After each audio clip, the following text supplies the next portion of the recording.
नमस्कार दोस्तों। कहानी की शुरुआत में हमें एक लाश दिखाई देती है जो कचरे के ढेर पर पड़ी और उसके मुंह पर एक कौवा बैठ। इससे पहले कौवा उसकी आंख पर हमला करता, वह लाश अचानक खड़ी होती है। वह लाइटर से सिगरेट जलाता है और जब धुआं खींचता है तो नोटिस करता है कि धुआं उसकी नाक की जगह शरीर के अलग अलग हिस्से से बाहर आ रही है। डर में वह अपनी शर्ट उठाकर अपने शरीर को देखता है जो पूरी तरह से जख्मी था, लेकिन इन सब के बावजूद भी वह जिंदा था। वह कुछ बोलने की कोशिश करता है और महसूस करता है कि उसकी आवाज एक ज़ॉम्बी जैसी हो गई है। आईने में जब वह अपना चेहरा देखता है तो खुद भी डर जाता है। उसका चेहरा लाल, नीला और डरावना हो चुका था। उसे समझने में ज्यादा वक्त नहीं लगा कि वह एक ज़ॉम्बी बन चुका है। अब वह इस जिंदगी को खत्म करना चाहता है और एक चट्टान से कूदकर आत्महत्या करने की कोशिश करता है, लेकिन ज़ॉम्बी इतनी आसानी से नहीं मरते। दुख और भूख में वह कई दिन एक गुफा में बिता देता है और एक दिन भूख की वजह से बेहोश हो जाता है। होश में आने पर उसे पता चलता है कि उसने एक जिंदा खरगोश को कच्चा चबा लिया था। यह सोचकर उसे खुद से घृणा होने लगती है। अब उसके मन में सवाल उठता है कि आखिर वह ज़ॉम्बी बना कैसे। इसका जवाब जानने के लिए उसे अपने पास्ट का पता लगाना था और यह सिर्फ इंसानी दुनिया में जाकर ही मुमकिन था। वह जंगल से बाहर निकलता है और एक टाउन में पहुंचता है। वहां उसे एक लड़की की हुडी जमीन पर पड़ी मिलती है जिसे वह पहन लेता है। तभी वह लड़की, जो एक क्राइम रिपोर्टर है और सोनिया नाम से जानी जाती है, अपनी हुडी को ढूंढते हुए वहां आ जाती है। ज़ॉम्बी उसका सामना करने से कतराता है क्योंकि वह जानता है कि अगर उसकी ज़ॉम्बी जैसी आवाज सुन ली गई तो लोग उससे डर जाएंगे और मार देंगे। सोनिया को लगता है कि वह एक गरीब लड़का है और उसे कुछ पैसे भी दे देती है। अब ज़ॉम्बी भूख के कारण फिर से बेहोश हो जाती है और होश में आने पर एक जिंदा जानवर को खाता हुआ पाता है। वह एक जंगली ज़ॉम्बी नहीं बनना चाहता। उसे पता चलता है कि अगर उसे अपने पास्ट का पता लगाना है तो इंसानों की तरह व्यवहार करना होगा। इसलिए वह अपने आप को इंसान बनने की ट्रेनिंग देने में लग जाता है। वह एक पुरानी जिम में जाकर ट्रेडमिल पर चलने की प्रैक्टिस करता है। धीरे धीरे वह इंसानों की तरह चलना सीख जाता है। फिर वह बोलने की प्रैक्टिस करता है और अंततः इंसानों की तरह बात करने में कामयाब हो जाता है। किताबों की मदद से वह खाने के तौर तरीके और इंसानी एटिकेट्स भी सीखता है। वह कपड़े चोरी करके पहनता है और रहने के लिए कब्रिस्तान को अपना ठिकाना बना लेता है। वहीं एक दिन वह देखता है कि किसी आदमी ने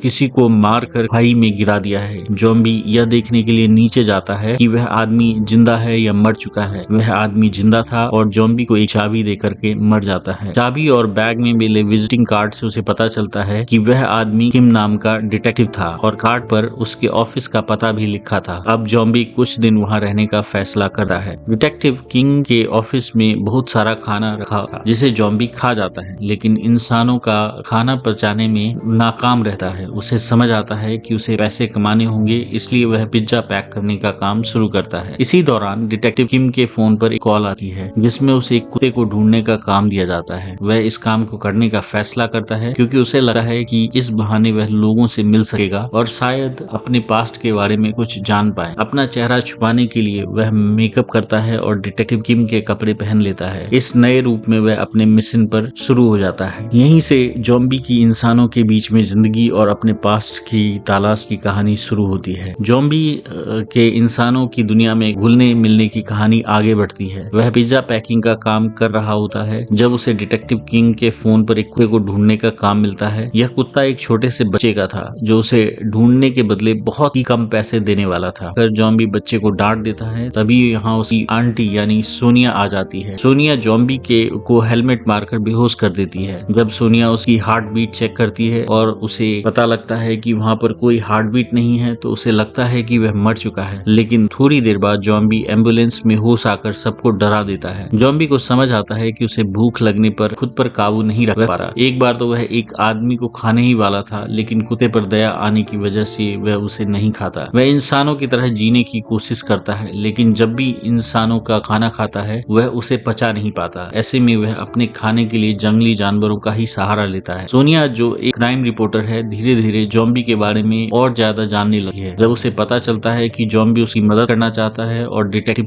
किम की जगह काम कर रहा है तो वह उसकी असिस्टेंट बनने का प्रस्ताव देती है। ज़ॉम्बी को सोनिया की मदद की जरूरत होती है क्योंकि वह खुद नहीं जानता कि ज़ॉम्बी कैसे बना। दोनों मिलकर केस सुलझाने और ज़ॉम्बी के पास के रहस्यों को जानने की कोशिश करते हैं। एक दिन वे एक केस पर काम करते हुए एक कल्ट ग्रुप का पता लगाते हैं जो बच्चों को अपने कल्ट ग्रुप का हिस्सा बनाने के लिए उन्हें ड्रग्स देकर अलग अलग तरह के काम करवाते हैं। सोनिया और ज़ॉम्बी मिलकर उस कल्ट लीडर का सामना करते हैं। जब लीडर सोनिया को मारने की कोशिश करता है तो ज़ॉम्बी बीच में आ जाता है और उस लीडर को हरा देता है। अब तक सोनिया को पूरी तरह समझ आ जाता है कि ज़ॉम्बी वाकई में इंसानों का भला करना चाहता है। वह उसे बताती है कि वह उसके पास्ट को ढूंढने में मदद करेगी। आगे की कहानी में सोनिया और ज़ॉम्बी की दोस्ती और उसके केस सुलझाने की यात्राएं दिखाई जाती है। ज़ॉम्बी को धीरे धीरे अपने पास की यादें वापस आने लगी हैं, लेकिन क्या वह अपने इंसान बनने का रहस्य खोज पाएगा? यह जानने के लिए आगे देखें। अब कहानी में आगे दिखाया जाता है कि ज़ॉम्बी और सोनिया ने कई केस सुलझा लिए हैं और उनकी दोस्ती और मजबूत हो गई है। सोनिया को अब यह भी यकीन हो गया है कि ज़ॉम्बी इंसानों को नुकसान नहीं पहुंचाना चाहता। एक दिन जब ज़ॉम्बी एक केस की तहकीकात कर रहा होता है तो उसे एक बच्चे की मौत के बारे में पता चलता है। उस बच्चे के हाथ में एक डॉल थी, जिसे देखकर ज़ॉम्बी को अजीब सा एहसास होता है। उसे लगता है कि उसका इस घटना से कोई ना कोई संबंध है। वह अपनी यादों को याद करने की कोशिश करता है और आखिरकार उसे पता चलता है कि वह एक बच्ची का बॉडीगार्ड था, लेकिन क्या वह बच्ची को बचाने में नाकाम रहा था? यह सवाल उसे और बेचैन कर देता है। एक दिन वह अपने ऑफिस में जाता है और देखता है कि वहाँ सब कुछ बिखरा हुआ है। उसे समझ आता है कि कोई उसकी चीजों को ढूंढने के लिए आया था, लेकिन उसके पैसे और बाकी चीजें वैसी की वैसी पड़ी थी। सिर्फ एक लाइटर गायब था। वह समझ जाता है कि शायद वही लाइटर है जिसे उसने पहले भी देखा था। इस बीच सोनिया अपने क्राइम रिपोर्टिंग की मदद से एक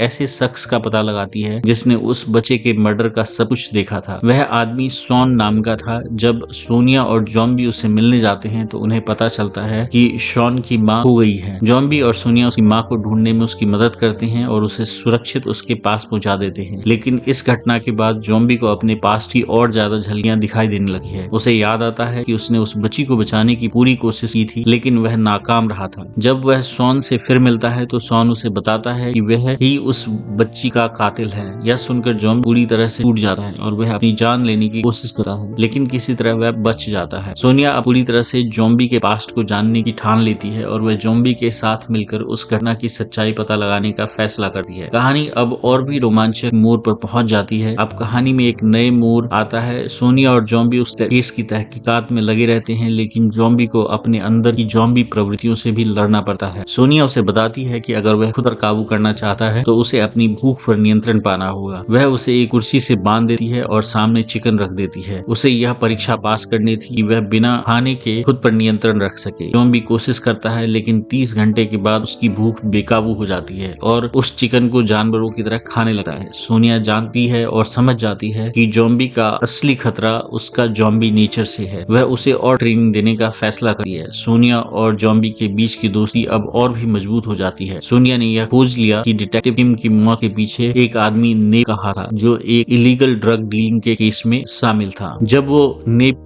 को खोजने निकलते हैं तो उन्हें पता चलता है कि नेप जेल से बाहर आ चुका है और वह उन दोनों पर नजर रख रहा है। लेकिन कहानी तब और भी रोचक हो जाती है जब डॉक्टर नो नाम का एक व्यक्ति इस केस में शामिल हो जाता है। डॉक्टर नो एक साइंटिस्ट था जो अपने मरे हुए पत्नी को वापस जिंदा करने के लिए खतरनाक एक्सपेरिमेंट कर रहा था। वही एक्सपेरिमेंट जिसके कारण ज़ॉम्बी भी जिंदा हुआ था। डॉक्टर नो की लैब में ज़ॉम्बी और सोनिया पहुंच जाते हैं। वहां वे डॉक्टर की पत्नी को भी ज़ॉम्बी बने हुए देखते हैं। सोनिया और ज़ॉम्बी अब न सिर्फ डॉक्टर नो को रोकने की कोशिश करते हैं, बल्कि अपने अस्तित्व की सच्चाई को भी जानने की कोशिश करते हैं। डॉक्टर नो की पत्नी को बचाने की कोशिश में ज़ॉम्बी उसे मारने के लिए मजबूर हो जाता है। इस घटना के बाद डॉक्टर नो खुद को और भी खतरनाक बना लेता है। अब सवाल यह था कि क्या सोनिया और ज़ॉम्बी डॉक्टर नो को रोक पाएंगे और क्या ज़ॉम्बी कभी फिर से इंसान बन पाएगा? कहानी का यह हिस्सा और भी रहस्यमयी और रोमांचक हो जाता है। अब कहानी अपने अंतिम चरण में पहुंचती है। डॉक्टर नो ने खुद को एक खतरनाक ज़ॉम्बी में बदल लिया था और अब वह शहर में आतंक फैलाने की योजना बना रहा था। सोनिया और ज़ॉम्बी मिलकर उसे रोकने की योजना बनाते हैं। वे डॉक्टर नो की पत्नी के मुर्दा शरीर को चुराकर उसे फंसाने की कोशिश करते हैं, लेकिन डॉक्टर नो उनकी योजना को भाप जाता है और सोनिया को किडनैप कर लेता है। ज़ॉम्बी अपनी पूरी ताकत लगाकर सोनिया को बचाने के लिए डॉक्टर नो के ठिकाने पर पहुंचता है। वहां वह डॉक्टर नो से एक खतरनाक लड़ाई लड़ता है। डॉक्टर नो को यह गलतफहमी होती है कि वह ज़ॉम्बी को मार सकता है, लेकिन ज़ॉम्बी की ताकत और दृढ़ता को वह समझ नहीं पाता। आखिरकार ज़ॉम्बी उसे मार गिराता है और सोनिया को बचा लेता है। यह जीत का पल होता है, लेकिन ज़ॉम्बी को समझ आ जाता है कि वह इंसानों के बीच नकली इंसान बनकर नहीं रह सका। वह सोनिया से विदा लेकर शहर छोड़ने का फैसला करता है। कहानी में 1 साल का समय बीत जाता है। सोनिया अब भी एक क्राइम रिपोर्टर के रूप में काम कर रही है और डिटेक्टिव किम के केस को बंद मान चुकी है, लेकिन उसे अभी भी उम्मीद है कि शायद वह ज़ॉम्बी से कभी मिल सके। फिर एक दिन उसे हैलोवीन पार्टी का इनविटेशन मिलता है। जब वह पार्टी में पहुंचती है तो उसे एक आदमी दिखता है जो फाइटर सूट पहने पहने हुए होता है। जब वह उसके पास जाती है तो पता चलता है कि वह